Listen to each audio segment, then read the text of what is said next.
Magnetic fields are by their nature invisible. There are some things that nature does to make them more visible.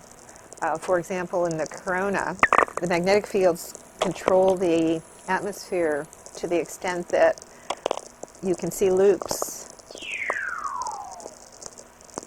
We consider that those loops are in fact pictures of the magnetic field that we're seeing.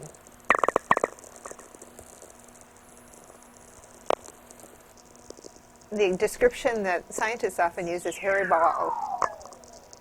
Some of the hair is ingrown so that the loop is attached to the sun at both ends, but some of the hair goes waving out, and when stuff gets on that open field line, it can stream out and become the solar wind.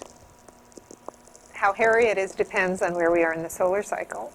As active regions begin to emerge from the photosphere, it gets very messy, and so it gets hairier and hairier and messier as the solar cycle progresses.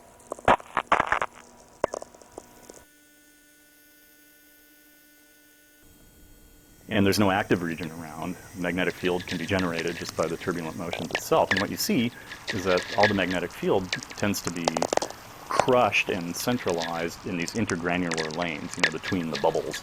So if you're looking at the surface, you see these little dancing dots. And they'll appear, they'll emerge, and then they'll move around, and they'll hit each other, and they'll cancel or be submerged. Things happen on many different time scales. Photons take hundreds of thousands of years to random walk their way from the core all the way out to where we see them at the photosphere. Yet, in a millionth of a second, you can have a reconnection or something that completely changes the topology of the corona.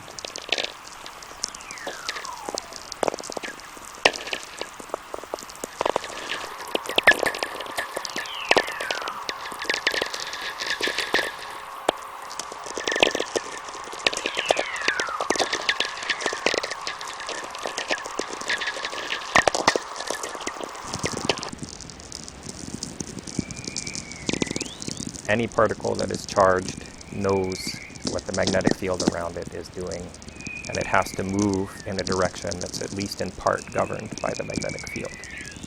And if you have a closed loop of magnetic field, particles moving in that magnetic field will move in such a way that they will never leave. They orbit the magnetic field lines very quickly, and they whiz around back and forth and back and forth. Once they're on those closed magnetic field lines, they stay there as long as nothing else happens.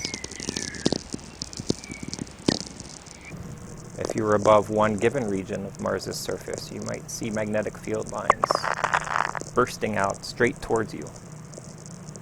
And as they get closer to you, they start to curve away and they turn so that they zoom off into the distance, and then they bend back and they go diving back down. But you're not seeing just one of these. You see this happening all around you.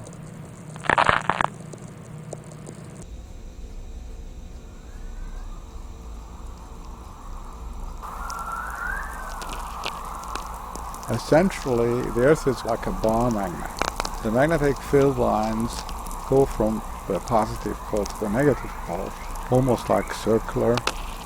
In the Arctic, where the magnetic field lines go a long, long way out, away from the Earth, if you go far enough away, they get so weak that the field which is being brought here by the solar wind from the sun actually interacts and almost neutralizes the Earth field.